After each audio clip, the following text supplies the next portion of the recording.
అమరవీరుల ఆశయాలను చికాగో అమరవీరులకు భక్తుల రాయన పాటవాడ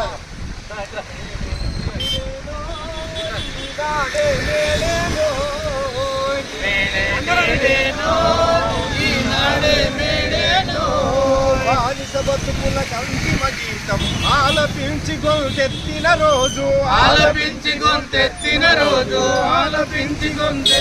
రోజు కష్ట జీవుల ఐక్యత ముందు దోపిడి మూకలు ఓడిన రోజు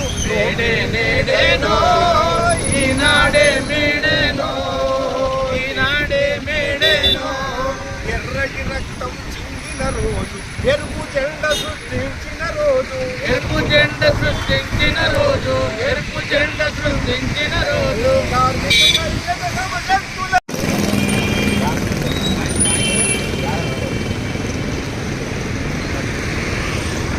139వ మేడే సందర్భంగా కార్మిక వర్గానికి, సింగరేణి కార్మికులకు, కాంట్రాక్టు కార్మికులకు, అసంఘటిత రంగంలో పనిచేస్తున్నటువంటి అన్ని రంగాల కార్మికులకు 139వ మేడే శుభాకాంక్షలు.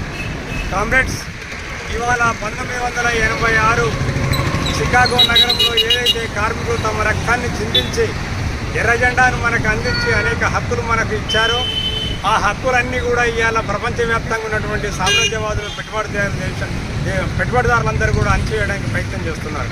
మన దేశంలో ఉన్నటువంటి మోడీ ప్రభుత్వం, కేంద్రంలో ఉన్నటువంటి అధికారంలో ఉన్నటువంటి భారతీయ జనతా పార్టీ మోడీ ఇవాళ మొత్తం స్వతంత్ర భారతదేశంలో 29 చట్టాలు మనకు అనుకూలంగా కార్మిక వర్గానికి ఏదైతే ఉన్నాయో ఆ చట్టాలన్నింటినీ కూడా మార్చి ఇవాళ 4 లేబర్ కోడ్లుగా తీసుకురావడం జరిగింది.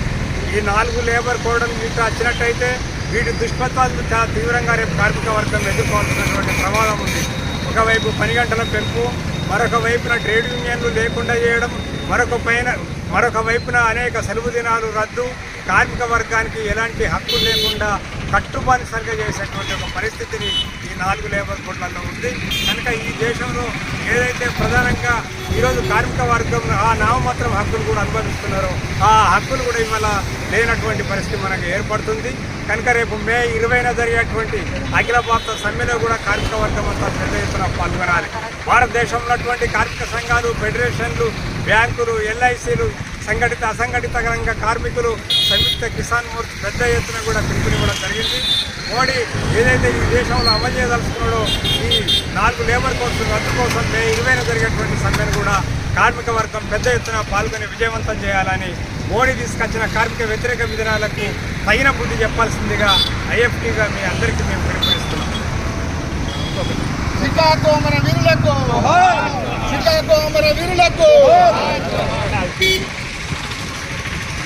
ఈరోజు 139వ మేడే సందర్భంగా ఐఎఫ్టీయు జాతీయ పిలుపులో భాగంగా పెద్దపల్లి జిల్లా ప్రాంతంలో సుమారుగా 100 జెండాలను ఆవిష్కరించడం జరిగింది. ఇవాళ గోదావరికని ప్రధాన కార్యాలయం, ఐఎఫ్టీయు ప్రధాన కార్యాలయం అయినటువంటి ఈ జెండాను మా రాష్ట్ర అధ్యక్షులు ఐ కృష్ణ గారు ఆవిష్కరించడం జరిగింది. ఇవాళ 3వసారి కేంద్రంలో అధికారంలోకి వచ్చినటువంటి మోడీ ప్రభుత్వం ఇవాళ కొట్లాడి సాధించుకున్నటువంటి 44 కార్మిక చట్టాలను 4 కోడ్లుగా తీసుకురావడం అనేది దుర్మార్గమైనటువంటి చర్య అని సందర్భంగా హెచ్చరిస్తూ ఉన్నాం. ఇవాళ నరేంద్ర మోడీ చేస్తున్నటువంటి కార్మిక వ్యతిరేక విధానాలపైన మే నెల 20 తారీఖున జరిగే దేశవ్యాప్త సమ్మెను కార్మిక వర్గం పాల్గొని విజయవంతం చేయాల్సిందిగా పిలుపునిస్తూ ఉన్నాం. ఇవాళ అనేక ప్రభుత్వ రంగ సంస్థలు ప్రైవేటు పరం చేస్తూ కార్మికులను బజారు పాలు చేస్తున్నటువంటి ఒక దుర్మార్గమైనటువంటి ఈ పాలనను వ్యతిరేకించి కార్మికులంతా కూడా పోరాటానికి సిద్ధం కావాల్సిందిగా ఈ సందర్భంగా ఐఎఫ్టీ తరఫున మేము విప్లవ జయజయలు తెలియజేస్తున్నాం మేడే సందర్భంగా.